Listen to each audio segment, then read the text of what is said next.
day to you all, my esteemed viewers, and welcome back to the Ripper Trials, History's Greatest Defences. We are most grateful for your support. Your views, comments, and spirited discussions have been simply marvellous. We thought we would continue our engagement on Lechmere by analysing the House of Lechmere's provocative series, where they purport to lay out evidence of guilt through a set of red flags. But do not be alarmed if Sir Charles's approach seems forceful. That is precisely what defence barristers do. While Sir Charles Russell may appear a trifle severe in his rebuttals, please know we hold the House of Lechmere in the highest regard and wholeheartedly recommend their content. Furthermore, Sir Charles, our modern miracle generative pre-trained transformer GPT, stands ready to address your comments in the section below within certain limits, and as always, we humbly invite you to like, share and subscribe that our little corner of history may flourish.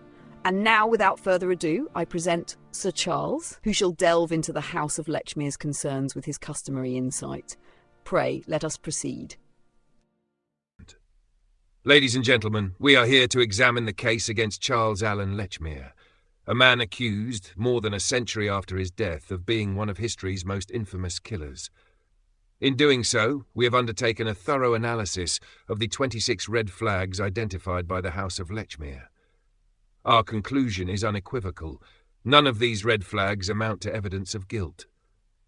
While one may raise suspicion, it is far better explained by mundane realities than by the wild speculation of the prosecution. Furthermore, we have identified 4 red flags that could be interpreted as evidence of Lechmere's innocence. We recognize there may be differences of opinion regarding the precise count of these red flags. The House of Lechmere has done commendable work walking through their points, but there is no definitive formal list. Some of these red flags appear dependent upon others, and we made a conscious effort to avoid inflating the score.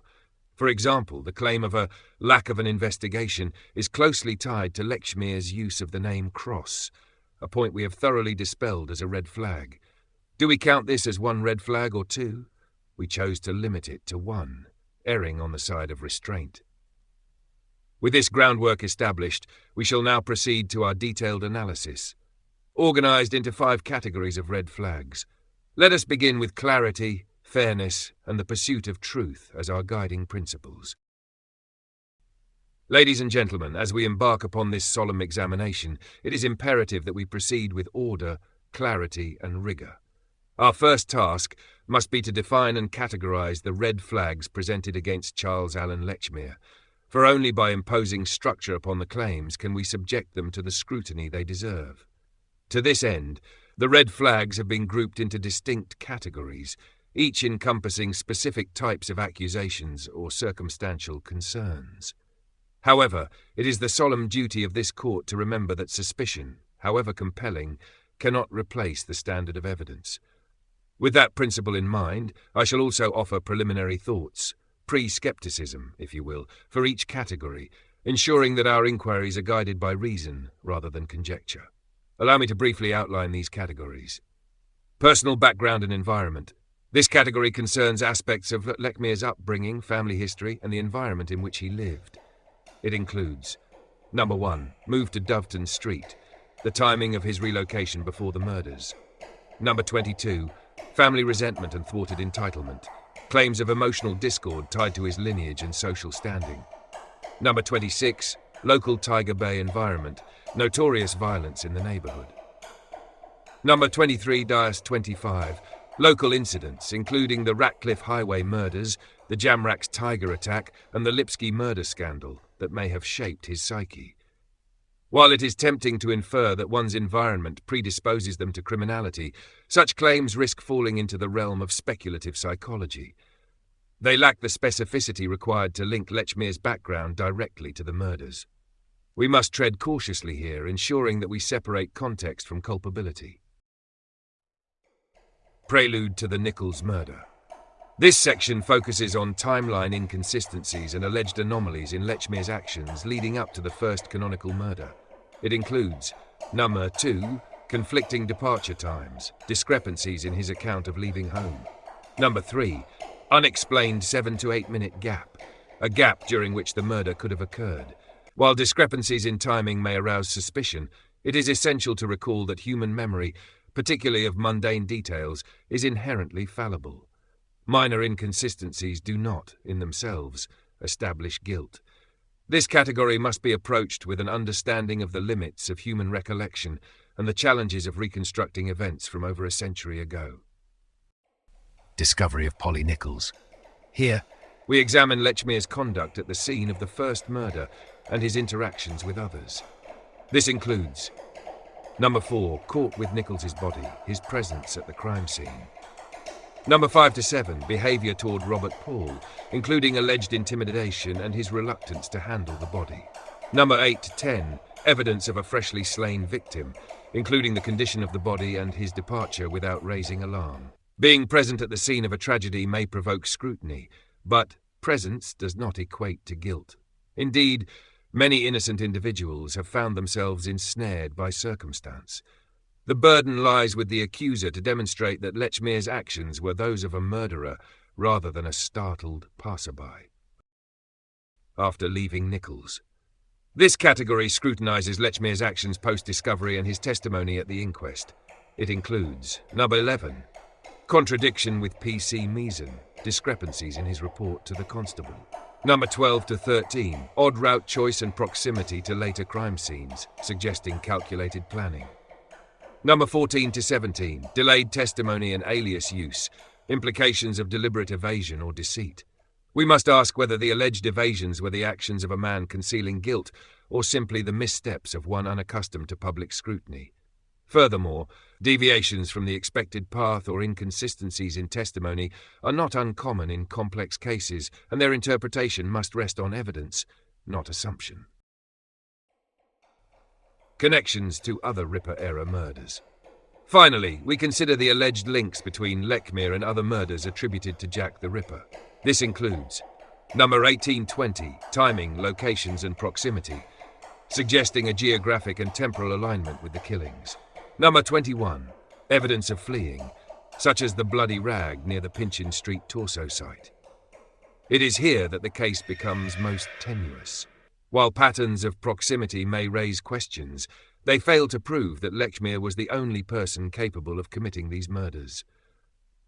Correlation is not causation, and absent direct evidence, these claims falter under the weight of reasonable doubt. By defining and categorizing these red flags, we now possess the framework for a thorough and reasoned analysis.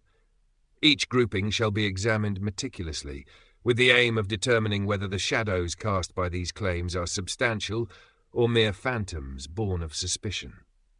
Let us proceed with diligence, guided always by the principles of fairness and justice. Ladies and gentlemen, before we delve into the red flags individually, allow me to provide an initial assessment of their merit, or rather their lack thereof. Among the many claims presented, only one, Number 4, being found at Polly Nichols' body, could even remotely be construed as evidence of guilt. Yet even this, when viewed with common sense, is far better explained by mundane realities. What is more likely? That Charles Lechmere, a hard-working man on his way to work, stumbled upon the aftermath of a heinous crime, or that he orchestrated it in the fleeting moments before being discovered. The prosecution's interpretation requires an implausible leap of logic that defies reason. Some of these red flags, I must point out, could just as easily support Lechmere's innocence. His decision to appear at the inquest, despite no immediate suspicion, suggests a man with nothing to hide. Even his use of the name Cross reflects familial norms of the time, not a sinister attempt at deception. To interpret every action through the lens of guilt risks transforming ordinary behavior into something nefarious, a grave injustice to reason and fairness alike. Lastly, we must address the descent into the connections to other Ripper-era murders. Here, the argument strays entirely from evidence into the realm of fantasy, a rabbit hole where coincidences are distorted into patterns and speculation supplants fact. As in Alice in Wonderland, things grow curiouser and curiouser, and the truth is lost amidst the mirrors of conjecture. I shall now walk you through each red flag individually and in detail. But let us be clear from the outset. These claims do not withstand scrutiny, and our task is to illuminate the path back to reason and justice. Let us proceed. Ladies and gentlemen, let us now turn to the first set of red flags, categorized under personal background and environment. These claims attempt to draw inferences about Charles Allen Lechmere's character and motivations by examining his residence, upbringing, and the cultural context of Whitechapel. Yet upon close inspection, these points fail to distinguish Lechmere from the countless others who shared his environment. Allow me to address each in turn. Move to Doveton Street. The suggestion that Lechmere's relocation to Doveton Street shortly before the murders coincides with the beginning of a killing spree is unconvincing.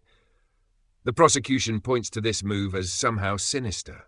Yet they fail to address the fact that no murders were associated with Lechmere's prior residence on James Street. If his proximity to crime scenes is significant, why then did no such crimes occur at his former home?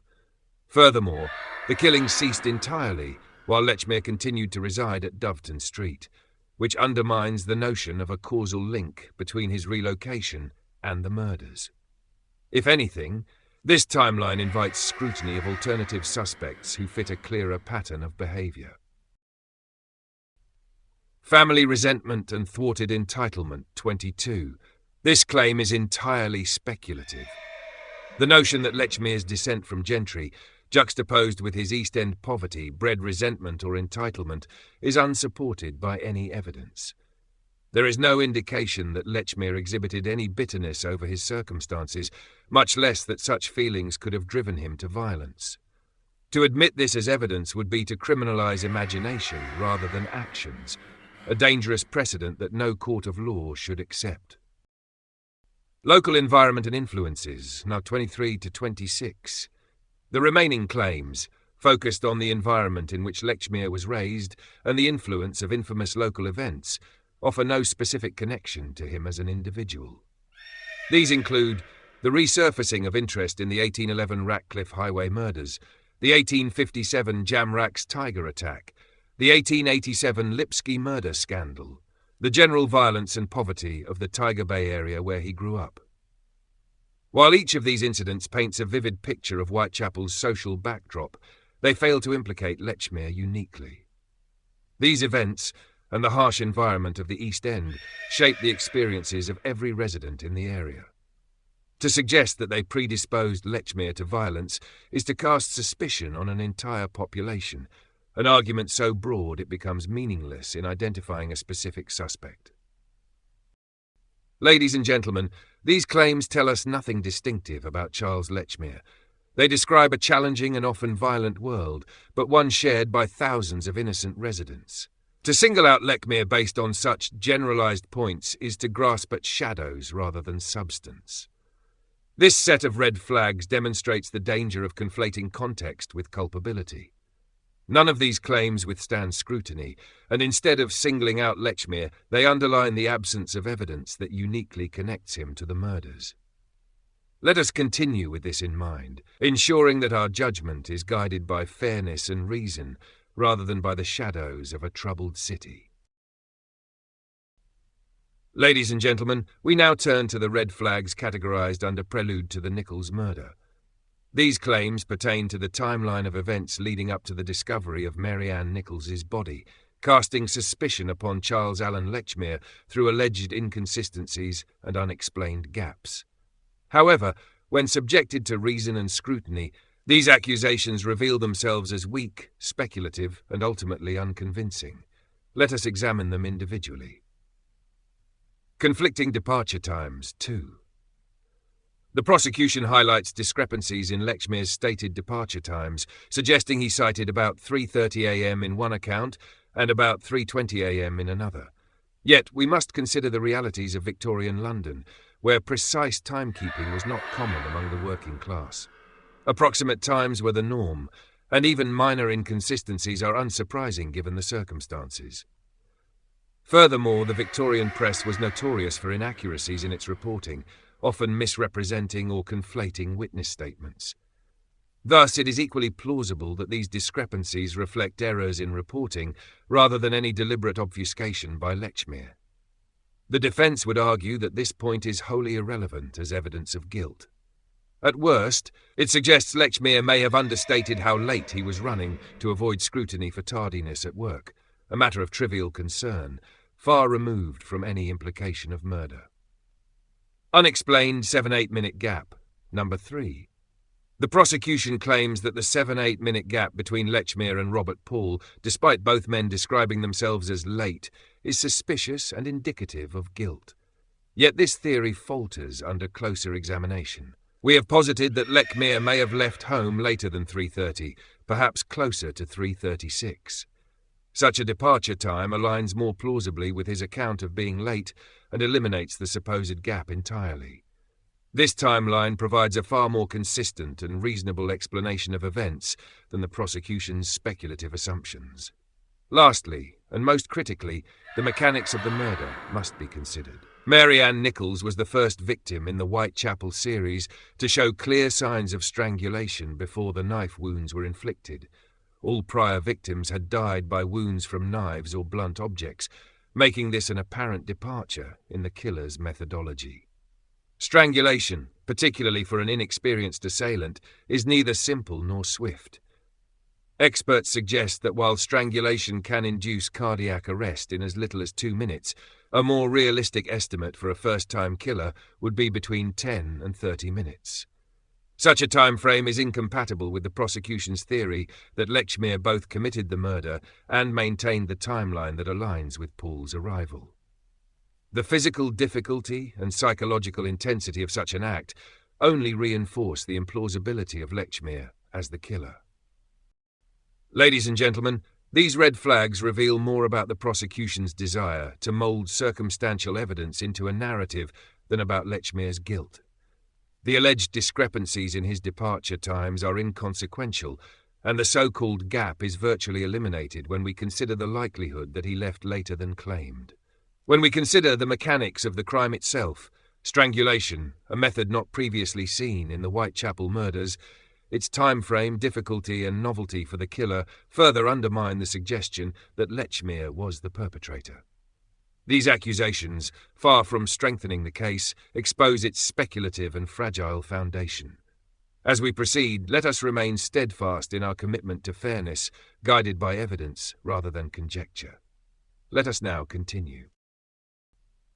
Ladies and gentlemen, we now address the set of red flags categorized under discovery of Polly Nichols. These points attempt to paint Charles Allen Lechmere's presence at the scene of this tragic crime as inherently suspicious or indicative of guilt. Yet, when we carefully examine each claim, the veneer of suspicion dissolves, revealing plausible and innocent explanations. Allow me to consider these accusations one by one. 4. Caught with Nichols's body. The prosecution considers this the strongest evidence against Lechmere, arguing that being first at the scene implicates him in the crime. Yet this is a precarious assumption.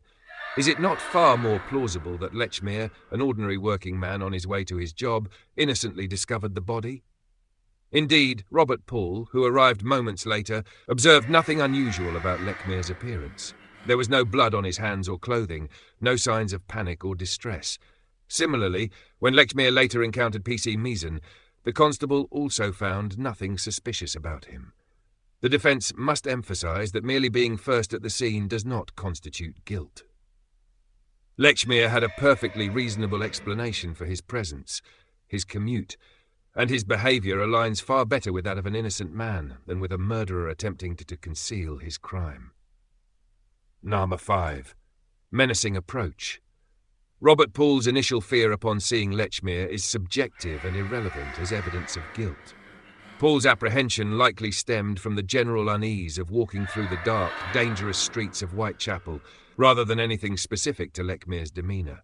The defence would rightly argue that this point carries no probative value and serves only to appeal to emotion rather than reason. 6. Tarpaulin excuse. Lechmere initially mistook the body for a tarpaulin, an explanation the prosecution attempts to frame as suspicious. Yet such a mistake is entirely reasonable, given the darkness and poor visibility of the scene. This point is utterly irrelevant as evidence of guilt and deserves no further consideration. Number 7. Refusal to prop victim. The prosecution seizes upon Lechmere's reluctance to help prop Nichols's body as evidence of guilt. Yet this too has an innocent explanation. Lechmere was a man running late for work, with every reason to avoid unnecessary delay. Moreover, his reluctance to touch the body could stem from a desire to avoid contaminating the scene, or simply a natural hesitancy to interact with a potentially deceased person. This is not evidence of guilt, but rather the actions of a practical man acting under the pressures of his daily responsibilities. Number 8. Disturbed killer evidence. The prosecution speculates that the victim's pulled-down skirts suggest the murderer was interrupted, attempting to link this to Lechmere's arrival.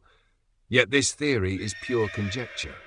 There is no direct evidence that Lechmere interrupted the killer, let alone that he was the killer himself. This point may be interesting in the abstract, but it is entirely speculative and has no bearing on Lechmere's culpability. Callous abandonment. Lechmere's decision to leave the scene to find a policeman is framed as callous by the prosecution, yet it is anything but. In the Victorian era, it was common for bystanders to leave crime scenes in search of law enforcement rather than remain. Lechmere's actions align perfectly with the norms of his time, especially as a man running late for work. Far from demonstrating guilt, this behaviour reflects a desire to address the situation responsibly while fulfilling his obligations. Number 10. Victim very freshly slain. The prosecution views the freshness of Nichols's wounds as incriminating, suggesting that Lechmere arrived moments after the crime was committed. Yet this timing could just as easily support his innocence. Consider the mechanics of the murder. As noted earlier, strangulation, particularly for an inexperienced killer, would likely require 10 to 30 minutes. This time frame strongly suggests that Lechmere arrived after the killer had fled, making him an unwitting witness to the aftermath, not the perpetrator. Ladies and gentlemen, the prosecution seeks to twist Lechmere's presence at the scene of a tragedy into evidence of guilt, but their arguments are speculative at best and misleading at worst. Every one of these claims has a plausible and innocent explanation that aligns far better with Lechmere's known behaviour and circumstances than with the actions of a murderer. We must remember that guilt cannot be presumed based on proximity or conjecture. The burden lies with the prosecution to prove guilt beyond a reasonable doubt, a burden they have utterly failed to meet with this set of accusations. Let us proceed with clarity, ensuring that fairness and justice guide our deliberations. Ladies and gentlemen, we now address the set of red flags categorized under after leaving Nichols. These points focus on Charles Allen Lechmere's actions following the discovery of Mary Ann Nichols's body, attempting to cast suspicion on his subsequent behaviour. Yet, as with the prior accusations, these claims crumble under scrutiny, revealing themselves to be speculative, innocuous, or irrelevant. Allow me to address each in turn. Number 11. Contradiction with P.C. Misen. The prosecution highlights an alleged contradiction between Lechmere's statement and P.C. Misen's account, suggesting it as evidence of deceit. Yet such discrepancies can often arise from simple misunderstandings or miscommunications. Victorian London was loud, chaotic, and dimly lit, conditions that could easily lead to errors in recollection or hearing. Lechmere was running late for work, as evidenced by his own admission and subsequent behaviour. It is entirely plausible that he sought to expedite his interaction with Misen, either by omitting details or by emphasising that the matter was already being attended to. This is not the mark of a masterful criminal cover-up, but rather that of a working man concerned about arriving at his job on time. Number 12. Odd route choice. The claim that Lechmere and Robert Paul chose an odd route after leaving the scene is at best speculative and, at worst, irrelevant. Without a detailed understanding of their daily commuting habits, it is impossible to determine whether their choice of path was unusual. People often take alternate routes for reasons as mundane as personal preference, safety concerns, or avoiding crowded areas. This red flag provides no meaningful insight into Lechmere's guilt or innocence. Number 13. Passing next murder site. The fact that Lechmere's route to work passed by the location of Annie Chapman's murder 8 days later is a coincidence and nothing more. The defense would argue that thousands of people traveled similar paths daily through Whitechapel's cramped and labyrinthine streets. It is absurd to suggest that proximity to a future crime scene implies foreknowledge or culpability. Number 14. Late in coming forward. The accusation that Lechmere was late in coming forward is unfounded. He identified himself during the ongoing coroner's inquest, a public and official forum for testimony. This timing aligns with the norms of the day, particularly for someone who may have assumed that Robert Paul's initial approach to the authorities was sufficient. Rather than demonstrating guilt, this action suggests Lechmere was willing to engage with the judicial process when called upon. Number 15. Work apron. Lechmere's appearance in court wearing his work apron is entirely innocuous. It reflects a practical reality for a labourer with limited free time.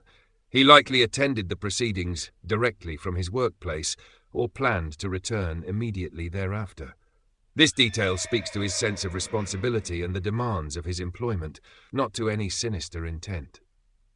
Number 16. Using alias Cross. The use of the name Cross, derived from his stepfather, has been seized upon by the prosecution as evidence of deceit. Yet historical records show that Lechmere had been using this name since at least 1861 and continued to do so in professional contexts. It was likely the name under which he was hired at Pickford's, making its use routine and practical. Far from a calculated act of deception, this is a red herring devoid of probative value. Number 17. Likely withheld address. The suggestion that Lechmere withheld his address is pure speculation. Victorian courtrooms were noisy, and testimony was often misreported by the press. Without concrete evidence that Lechmere deliberately concealed his address, this claim remains baseless and should carry no weight. Ladies and gentlemen, this set of red flags, like the others before it, fails to provide any credible evidence of Lechmere's guilt. Alleged contradictions, rote choices, and mundane personal details have been stretched to create a narrative of suspicion. Yet each of these points is far more plausibly explained by the ordinary behaviour of a working man navigating the challenges of Victorian life. The prosecution would have us believe that guilt lies in every innocuous action, every coincidence, and every misstep. Yet justice demands that we separate conjecture from fact and reject narratives built on shadows and supposition. Let us now continue with this principle firmly in mind. Ladies and gentlemen, we now approach the final group of red flags, categorized under connections to other Rip-era murders. These claims seek to implicate Charles Allen Lechmere by drawing tenuous links between his movements and the broader geography of Whitechapel's horrors. Yet, as we proceed through this category, it becomes increasingly evident that we are venturing down a rabbit hole of speculation, where coincidence and conjecture are mistaken for evidence. Allow me to address each claim. Number 18. Annie Chapman timing and location fit. The prosecution suggests that the timing and location of Annie Chapman's murder align with Lechmere's route to work, raising suspicion. However, their theory falters under scrutiny for multiple reasons. Firstly, the coroner's official time of death places Annie Chapman's murder between 5:20 and 5:30 a.m., a period when Lechmere would already have been at work. To implicate him, the prosecution must ignore or outright dismiss the coroner's findings, substituting them with their own speculative timeline. Such a dismissal undermines the very basis of their argument. Secondly, countless men walked Whitechapel's streets in the early hours, particularly those employed in labour-intensive professions. There is nothing distinctive about Lechmere's commute that singles him out from the throngs of early risers in the area. To suggest that such a routine alignment of time and place is inculpatory is to cast suspicion on every man traversing the East End before dawn. This claim is far too broad and unsupported to carry any meaningful weight. Number 19. Double event near mother's address. The prosecution points to the proximity of the double event, the murders of Elizabeth Stride and Catherine Eddowes, to the residence of Lechmere's mother.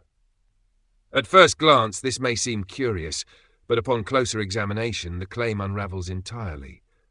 Firstly, Thousands of individuals lived near these locations, making such a connection coincidental rather than meaningful. There is no evidence that Lechmere's presence or his mother's residence bears any relevance to the crimes.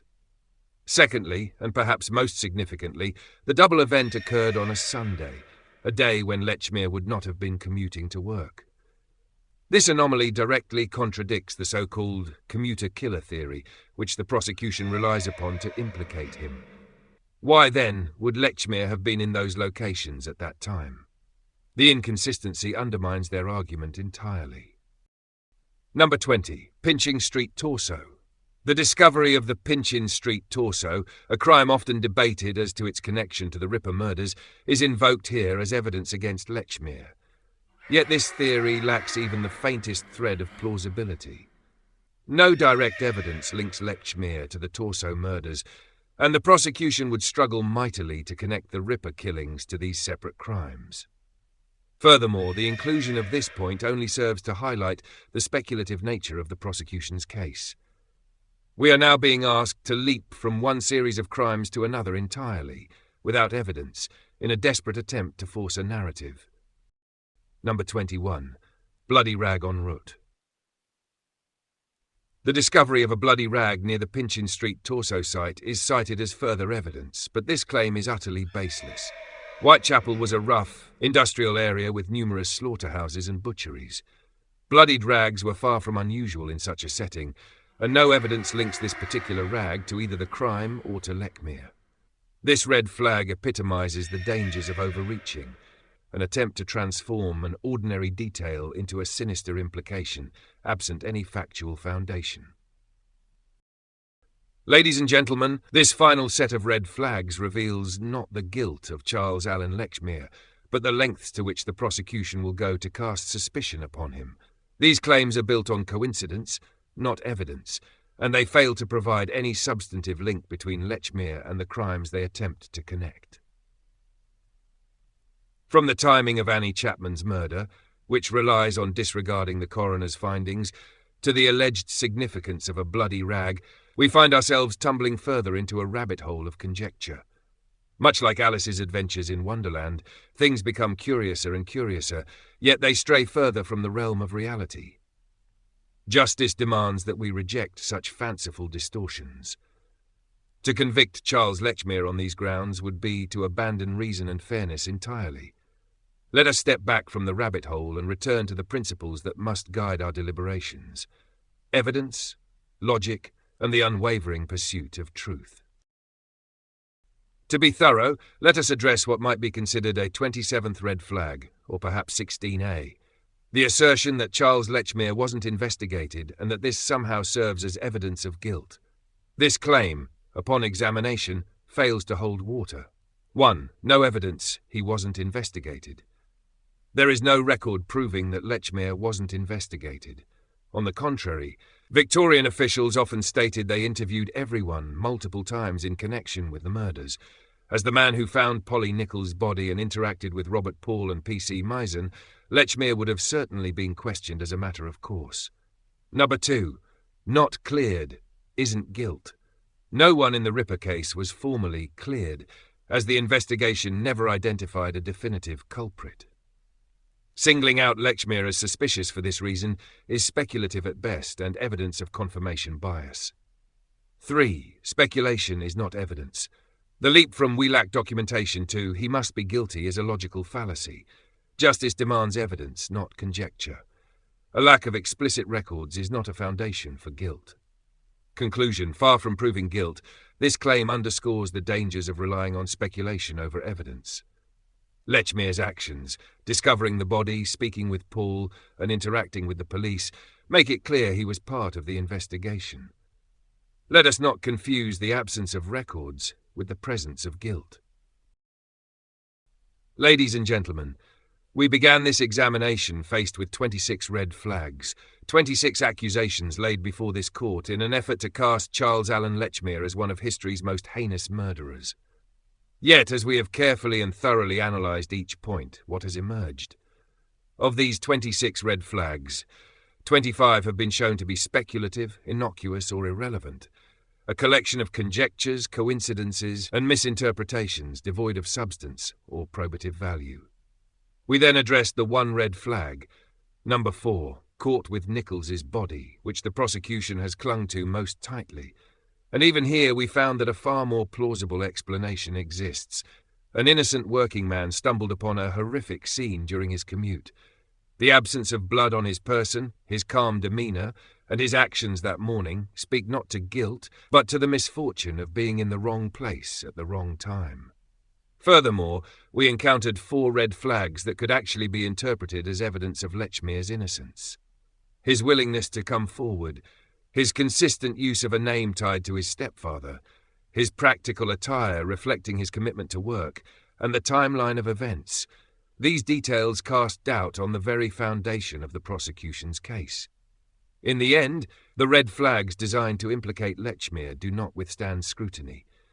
They dissolve under the weight of reason and logic, revealing a narrative driven not by evidence, but by the desperate need to assign blame. Ladies and gentlemen, this court does not deal in suspicions or shadows. Justice requires evidence, clear, credible, and compelling evidence. It demands that guilt be proven beyond a reasonable doubt, and it rejects conjecture, no matter how artfully framed, as the basis for condemnation. To convict Charles Alan Lechmere on this hollow case would be a miscarriage of justice. It would substitute speculation for truth, sacrifice fairness to satisfy curiosity, and forever stain the name of a man who has been shown to have done no wrong. Let us not forget the weight of the decision before us. This is not merely a question of Lechmere's guilt or innocence. It is a test of the very principles that uphold justice. Will we allow reason to guide us, or shall we fall into the trap of suspicion and conjecture? Ladies and gentlemen, the answer is clear. The evidence, or rather the lack of it, leaves us with no choice but to exonerate Charles Alan Lechmere. He is not the monster some have sought to make him. He is a man caught in the tragic and extraordinary circumstances of his time. Let history remember this moment not as an indictment of an innocent man, but as a triumph of reason, fairness, and the unwavering pursuit of truth. I thank you for your attention and trust that you will render the only verdict that justice demands, not guilty. Welcome back, dear viewers, as we conclude this instalment of the Ripper Trials History's Greatest Defences. A heartfelt thank you to Sir Charles Russell, as generated by ChatGPT, for his rigorous analysis and captivating arguments in today's discussion. Sir Charles was trained on all of the House of Lechmere's evidence of guilt videos to prepare his analysis. While his insights are sharp, even AI can err. If you notice anything amiss or have evidence that might change Sir Charles's mind, please share it in the comments section. You can even chat with Sir Charles directly there on a limited basis. We also hope to apply Sir Charles's intellect to Krista Holmgren's book, Cutting Point, Solving the Jack the Ripper and the Thames Torso Murders. While we are navigating copyright matters, we are eager to make this a reality. Finally, thank you for your incredible support. Your feedback inspired this very video. Please like, share, subscribe, and engage Sir Charles in the comments if you dare. Until next time, farewell and happy sleuthing.